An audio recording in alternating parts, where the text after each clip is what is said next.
The conference room felt smaller than usual as I watched Robert Pace hyperbolically gesticulate charts and projections in front of his PowerPoint presentation. In the 10 years I've worked with him, I've never seen him so confident, so sure of his victory, and as you can see, he continues to straighten his expensive tie. Chen Manufacturing, my father's life's work, started from nothing and has grown to $200 million, and he passed away 3 months ago, which apparently Robert thought made me vulnerable.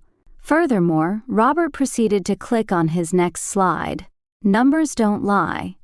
Since taking over as interim CEO, Alice had at best maintained the status quo. No innovation, no growth. Just following in my father's footsteps. Dad.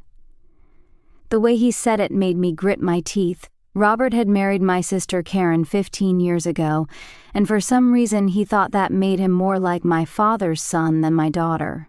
Our business there has been stagnant for the past 5 years, he said, pointing to a downward trend line.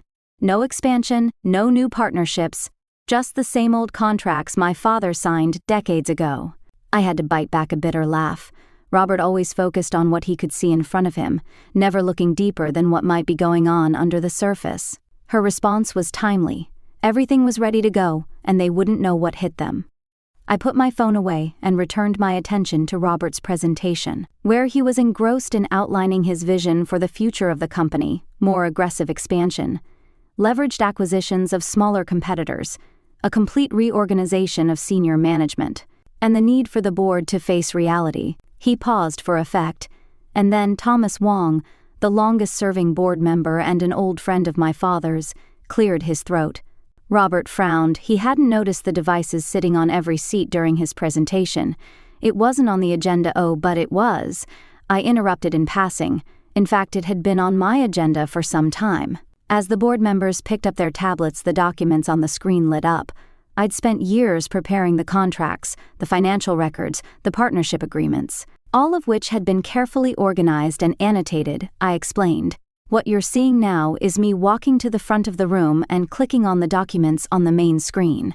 While Robert was focused on our public contracts, I was building something far more valuable, a small but important network of manufacturing partnerships across Asia. Robert's face turned pale. This was impossible. I oversaw all the acquisitions. All the public acquisitions I corrected. But these were not acquisitions in the traditional sense of the word. While you're busy planning your acquisitions, the board members are browsing their tablets, mumbling as they realize the scope of what they're seeing. I click on the next slide, and a photo makes Robert's face go from pale to gray. It's the first partnership agreement my father and I signed in Singapore 10 years ago. Robert's hands were shaking as he flipped through the documents on his tablet. Contracts that couldn't possibly be legal, that the board had never approved. I pulled up another document on the main screen, a summary of our new market position. These joint ventures were now fully integrated. Chen Manufacturing was not just a player in the Asian market, we were a dominant force. Our production capacity had tripled. Our supply chain efficiency had increased by 200%, and our market penetration in key regions had grown exponentially. As I switch to the financial slides, each partnership has been structured through profit-sharing agreements and progressive equity acquisitions. We now have more cash reserves than at any time in the company's history. Robert slumps in his chair as his carefully crafted acquisition plan crumbles before his eyes. But I'm not done yet, there's one more thing. I nod to Maya, who quietly enters the conference room, and she begins to hand out new folders to each board member. As the board members opened their folders, Robert tried to play one last desperate trick. You can't just tell us about this. There are procedural rules, Thomas interjected again. This proposal was submitted through the proper channels 3 months ago and you signed off on it yourself, Robert. But I suspect you didn't read the first page because it appears to be nothing more than a small equipment upgrade for our tailless bear leaping horse plant. It looks like a simple modernization project.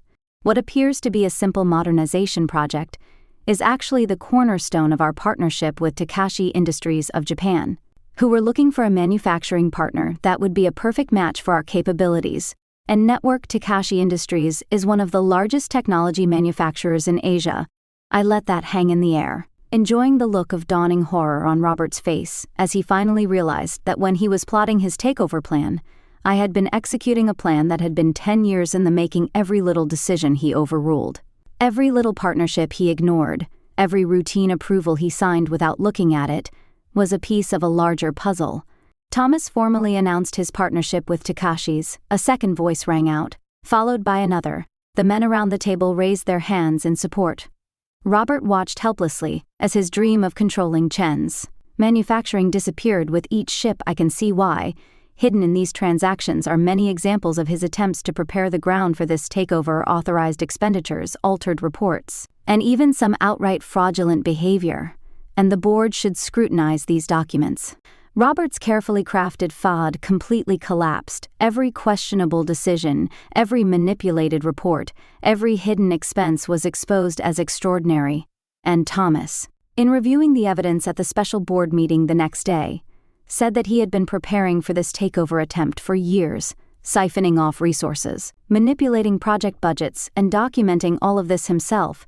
And, I added, he pulled up even more records on the screen, more records, and that he was so confident in his success that he kept detailed records. The board's decision was unanimous. Robert was summarily dismissed, his shares in the company were placed in escrow pending a full investigation, and he was escorted out of the building that afternoon, his case clutched to his chest like a shield. Karen and I had always had a good relationship, despite her husband's attempts to alienate us. I called her right away, and yes, I said when she answered, "I'm sorry, Karen, I have proof." "Are you okay?" I asked. I was worried if she would take it all in, and to be honest, I was relieved to find out that he had stashed money in an offshore account when I filed for divorce last week, and I think now I know why. The next few months were transformative for Chen Manufacturing, and the Takashi partnership exceeded our expectations. The partnership exceeded our expectations, opening up new markets and opportunities we hadn't even anticipated, and her natural diplomatic skills proved invaluable in managing our ever-expanding network of partners. One evening, about 6 months after Robert had left, I was working late in my office when Thomas came up to me, sitting in his chair, and said, "Your father would be proud of you." I glanced at the photo on my desk. Dad and I in Singapore, we were both grinning for the camera. He taught me that success wasn't about being the loudest or the most aggressive. He used to say that success was about being the most prepared. Thomas nodded. "You know, Robert never understood why James spent so much time teaching you about the business. He used to complain at board meetings that it was a waste of time. He never realized that his father was grooming his successor. Now look at us." He pointed to the city lights he saw through my office window. "Chen's manufacturing industry is stronger than ever. Your father created something extraordinary, but you've taken it to heights he could only have dreamed of." I thought of the 10 years I spent building our Asian network, the countless nights spent researching contracts, the long flights to the remote factories patiently cultivating relationships that Robert considered secondary partnerships. "We're not done yet," I said, pulling up a new presentation on my computer. "Look at this." Thomas leaned forward and his eyes widened when he saw the plans for South America. "You've been thinking about expansion. I've been thinking about it for 3 years," I corrected, showing him the foundation. I've already laid those equipment upgrades that we approved last quarter. They weren't just about efficiency. I could almost hear my dad's voice as I outlined the next phase of Chen Manufacturing's development. "Always be 3 steps ahead. Alice, let them think they know what you're up to when in reality you're playing a completely different game." The company Robert was trying to steal from had disappeared into something much bigger and more powerful than he'd ever imagined. Later that evening, Karen was carrying 2 cups of coffee with a familiar twinkle in her eye. She said the Singapore office had just called. She sat back in her chair and said they had found something interesting. I smiled and picked up a new notepad. Some people think business is all about aggressive takeovers and dramatic power plays. But my dad taught me the truth that true success is quietly, patiently, step by step, carefully built. Robert wanted to be a CEO and I was focused on building a legacy, and this was just the beginning. The next morning, as I was getting ready for another board meeting, I found a note my dad had left in his old desk drawer.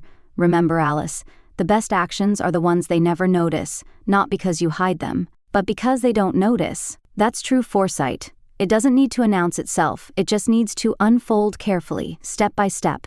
until suddenly everyone looks up and realizes that the rules of the game have changed and they haven't noticed. And by then, it's too late to do anything but watch it happen.